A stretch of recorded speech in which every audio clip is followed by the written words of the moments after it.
नमस्कार बच्चों, स्वागत है आपका हमारी RFA ऑनलाइन क्लासेस में। देखिए, जो ऑनलाइन क्लासें हैं वो चलाने का मुख्य उद्देश्य यही है कि जो लॉकडाउन के समय, यानी कि कहने का मतलब आपकी कॉलेज और स्कूलें क्या है, बंद है, तो आप आराम से अपनी जो पढ़ाई है उसको घर बैठे आराम से कर सकते हो।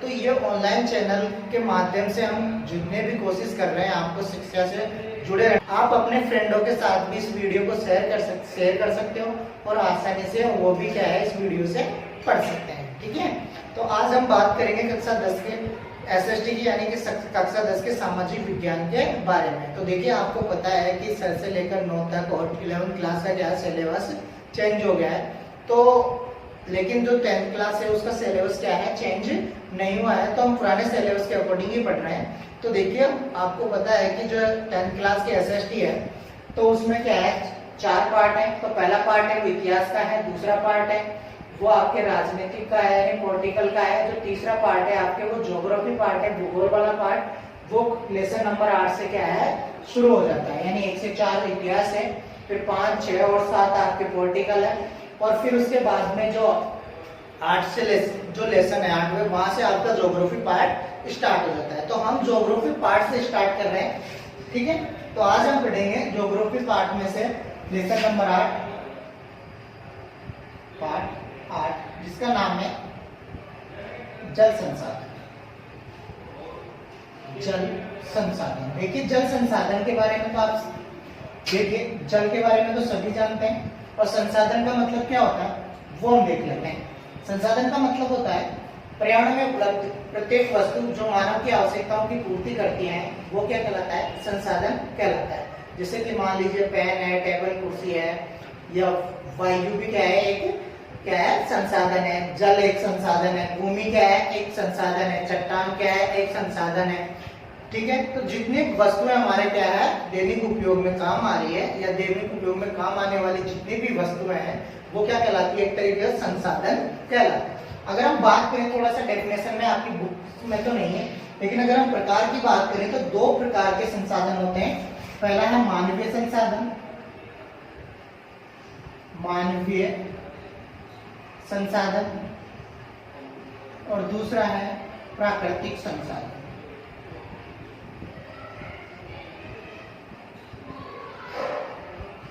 मानवीय संसाधन और प्राकृतिक संसाधन।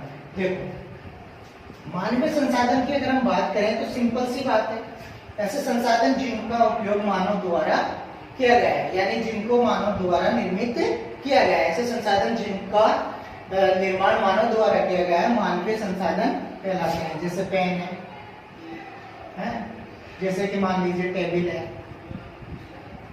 जैसे सड़क है, पुल है, ये जितने, या इमारत है, बिल्डिंग है, जो भी है मानव द्वारा क्या है, निर्माण किया गया है, तो वो कौन से संसाधन कहलाते हैं, हमारे मानव संसाधन या मानव द्वारा निर्मित संसाधन। अगर हम बात करें प्राकृतिक संसाधन की, तो जो प्राकृतिक संसाधन है वो क्या होते हैं, यानी ऐसे संसाधन जो हमें सीधे ही क्या है, प्रकृति द्वारा प्राप्त हो रहे हैं। किसके द्वारा, प्रकृति के द्वारा प्राप्त हुए हैं। यानी ऐसे संसाधन जो सीधे कहां से प्राप्त हो रहे हैं, प्रकृति से या प्रकृति द्वारा प्राप्त हुए हैं। जैसे कि मान लीजिए एग्जाम्पल, भूमि, जल, वायु, तो ये सब कहां से प्राप्त हुए हैं, प्रकृति द्वारा प्राप्त हुए हैं। ठीक है, अब हम बात करते हैं हमारे जो लेसन है उसके अकॉर्डिंग। जहां तक कि आपको संसाधनों के बारे में जानकारी हो गई होगी पूरी, और आप समझ गए होंगे कि संसाधन क्या होता है और कितने प्रकार के होते हैं। बाकी अलग क्लासों में अलग अलग प्रकार के हैं, जैसे 12th लेवल पे अगर आप ज्योग्राफी पढ़ते हो तो अलग लेवल होगा। ठीक है, वहां पर अनेक प्रकार के संसाधन मिलेंगे आपको। ठीक है, अगर हम बात करें आज तो इस संसाधन के बारे में बात कर रहे हैं, जिसमें से जल संसाधन है। अब अगर हम जल की बात करें तो हमारी जो पृथ्वी है, उस पर जल कितना है, 71%।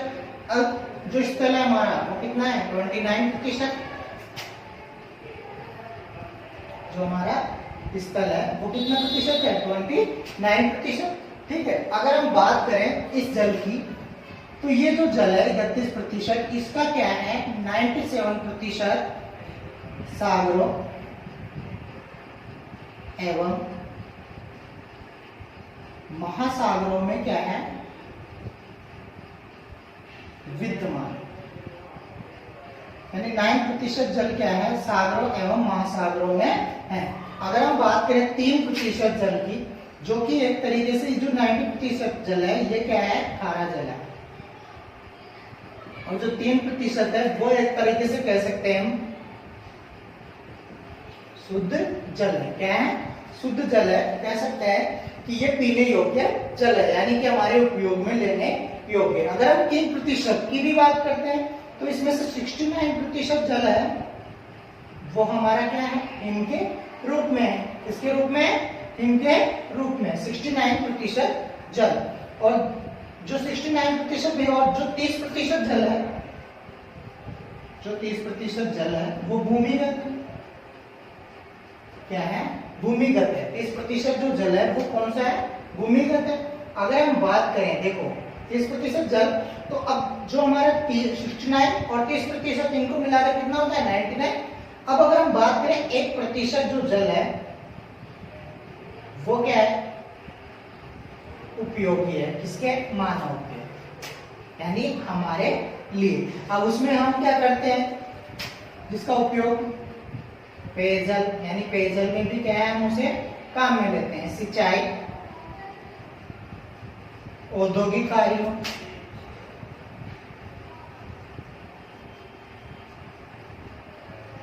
तो इन सब में क्या है, हम जल का उपयोग करते हैं। तो ये हो गई हमारे जल की बात। अब जल की क्या है, धीरे धीरे क्या है, कमी होने लगी। तो जल की धीरे धीरे कमी होने लगी तो जल का क्या है, प्रबंधन किया गया है, यानी कि जल को बचाने का प्रयास किया गया है। जो व्यर्थ जल था, जो नदी और महासागरों में चला जाता था बहकर, तो उसको सुरक्षित करने के लिए क्या है, जल प्रबंधन की आवश्यकता पड़ी, यानी कि जल का प्रबंधन करने लगे। तो हम बात करते हैं जल प्रबंधन के बारे में कि ये क्या है, जल प्रबंधन क्या है। आराम से समझिए, इजी वे में।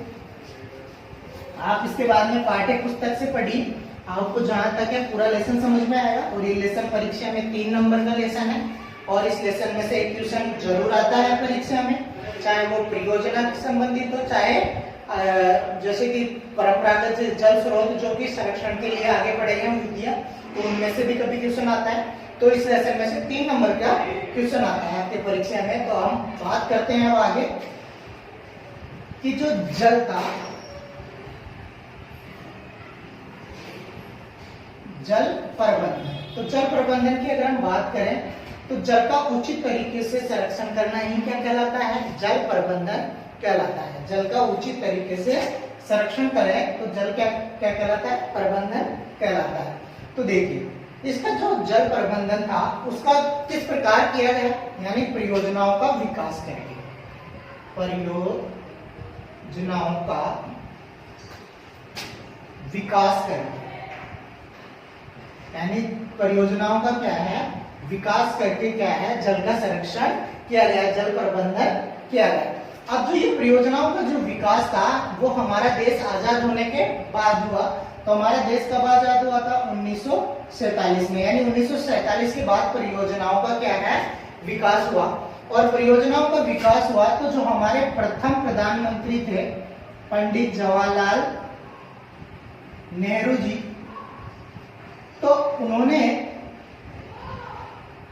जो ये परियोजना है इनको कहा, इनको परियोजनाओं को क्या है, आधुनिक भारत का मंदिर कहा। क्या कहा, आधुनिक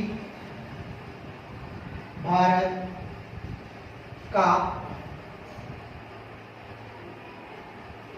मंदिर क्या है, इन परियोजनाओं को कहा। किसने, पंडित जवाहरलाल नेहरू ने। कभी परीक्षा में पूछ लिया जाता है कि आधुनिक भारत का मंदिर किसने कहा, किसको, परियोजनाओं को, तो पंडित जवाहरलाल नेहरू ने। या पंडित जवाहरलाल नेहरू ने इन्हें किन नाम से जाना, तो वो आधुनिक भारत के मंदिर के नाम से जाना गया इन परियोजनाओं को। ठीक है, अगर हम बात करें परियोजनाओं की, तो भारत ने जो केंद्रीय सरकार और राज्य सरकार ने मिलकर क्या है, सभी राज्यों ने और केंद्र दोनों ने मिलकर क्या है, कई परियोजनाओं का क्या है, निर्माण किया है। जिसमें से मुख्य परियोजना है तो 10वीं क्लास में, यानी कि जो आपके 10th क्लास में, तो जो पहली परियोजना है वो है हमारी बाकर नांगल परियोजना। यानी जो बाकर नांगल जो परियोजना है इसके बारे में हम पढ़ेंगे। ठीक है।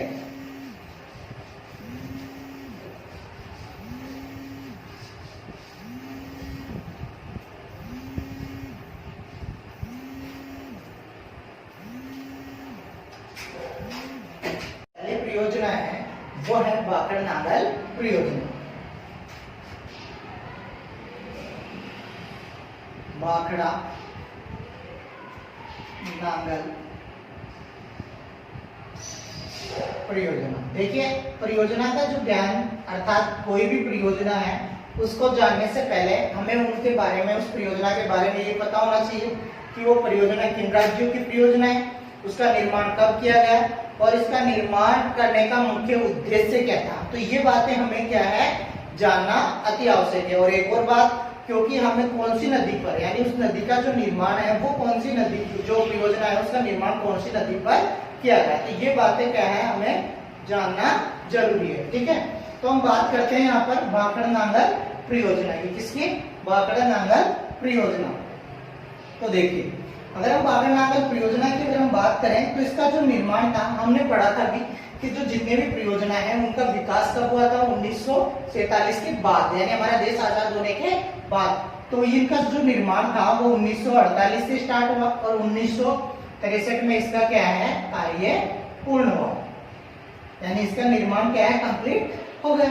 अब इसकी बात करें तो ये जो परियोजना है वो किन राज्यों की है? 3 राज्यों की संयुक्त परियोजना है, और रा, यानी कि पंजाब, हरियाणा, पंजाब, हरियाणा और राजस्थान। ये 3 राज्यों की क्या है संयुक्त परियोजना है। दूसरी बात इसके आगे देखते हैं इस संयुक्त परियोजना के बाद। ठीक है, अब अगर इसकी परियोजना के बाद में हम देखें तो इसका जो निर्माण है वो सतलज नदी पर किया गया। कौन सी नदी पर? सतलज नदी पर इसका निर्माण किया गया है। ठीक है, तीसरी अगर हम बात करें इसका तो सतलज नदी पर, कहां पर? हिमाचल प्रदेश में, बिलासपुर के निकट।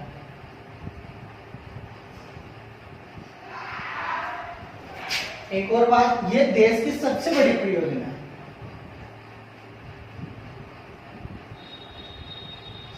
बड़ी परियोजना, यानी कि ये देश की क्या है सबसे बड़ी परियोजना है। ठीक है, अब इसके बाद में हम आगे देखते हैं तो इस परियोजना पर क्या है जो 2 बांध बनाए गए हैं। कितने बांध बनाए गए? 2 बांध। अब जो 2 बांध बनाए गए हैं इस परियोजना में वो क्या है पंजाब जिले के अंबाला, जो पंजाब क्षेत्र है उसके क्या है अंबाला में बनाया गया है। 2 बांध बनाए गए, जिसमें पहला बांध है वो है भाखड़ा बांध। कौन सा बांध है? भाखड़ा बांध, जिसकी जो लंबाई है वो है 518.16 मीटर, और जो दूसरी है और 500 लंबाई है 518.16 मीटर। अगर हम बात करें इसके बाद में तो 167.64 मीटर इसकी क्या है ऊंचाई है। ठीक है, तो ये था भाखड़ नांगल, और जो दूसरा बांध था वो इससे 13 किलोमीटर क्या है नीचे की ओर बना हुआ है, जो दूसरा बांध था।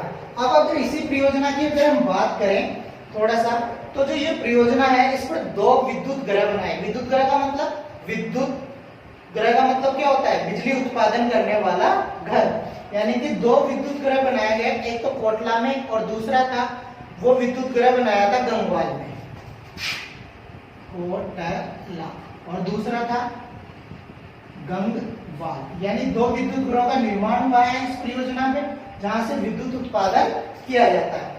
अब अगर हम उद्देश्यों की बात करें तो लगभग सारी जो परियोजना है उनका उद्देश्य क्या होता है, एक तरीके से सेम होता है। अगर हम इसकी बात करें तो इसमें क्या था, जो सतलज और यमुना नदी के जो मध्यवर्ती क्षेत्र था उसका विकास करना पहला उद्देश्य। जो मध्यवर्ती क्षेत्र था दोनों का, तो उसका विकास करना, ये पहला उद्देश्य हो गया। दूसरा सिंचाई करना, तीसरा पेयजल, चौथा विद्युत गृह उत्पादन या विद्युत उत्पादन करना, विद्युत उत्पादन करना। पांचवा मछली उत्पादन। तो ये क्या हो गए, इसके नॉर्मली उद्देश्य हो गए। ये सभी परियोजनाओं में काम में आने वाले उद्देश्य हैं जो आगे हम पढ़ेंगे। लगभग सभी परियोजना में पेयजल सिंचाई के विकास के लिए और कौन सा क्षेत्र विकसित है, तो इसमें यमुना नदी और जो सतलज नदी है उसके मध्यवर्ती जो क्षेत्र है उनको विकसित करने के लिए इस परियोजना का क्या है, विकास किया गया है। ये पहली परियोजना हो गई आपकी जो केंद्र सरकार द्वारा संचालित है। ठीक है, ये देश की सबसे बड़ी परियोजना है, भाखड़ नांगल परियोजना। आगे जब भी नेक्स्ट क्लास होगी हम आगे की परियोजनाओं के बारे में अध्ययन करेंगे। ठीक है, तो जहां तक है आपको ये वीडियो समझ में आया होगा, क्लास समझ में आई होगी। अगर नहीं समझ में आता है तो आप कमेंट्स कर सकते हैं कमेंट बॉक्स में जाकर, और आराम से आप बता सकते हैं कि क्या समझ में नहीं आ रहा है। तो आप आराम से पढ़िए। इसके बाद में इसको वीडियो को देखने के बाद आप बुक का सहारा लीजिए, बुक को जरूर पढ़ें, क्योंकि जो छोटी मोटी जितनी भी बातें हैं वो मेन जो जितनी बातें थी वो आपको बता दी गई है, समझा दी गई है। अब थोड़ा सा आपको पढ़ना जरूरी है ताकि अच्छी तरीके से समझ में आए। ठीक है, नेक्स्ट और जितने भी आपके दोस्त हैं वो भी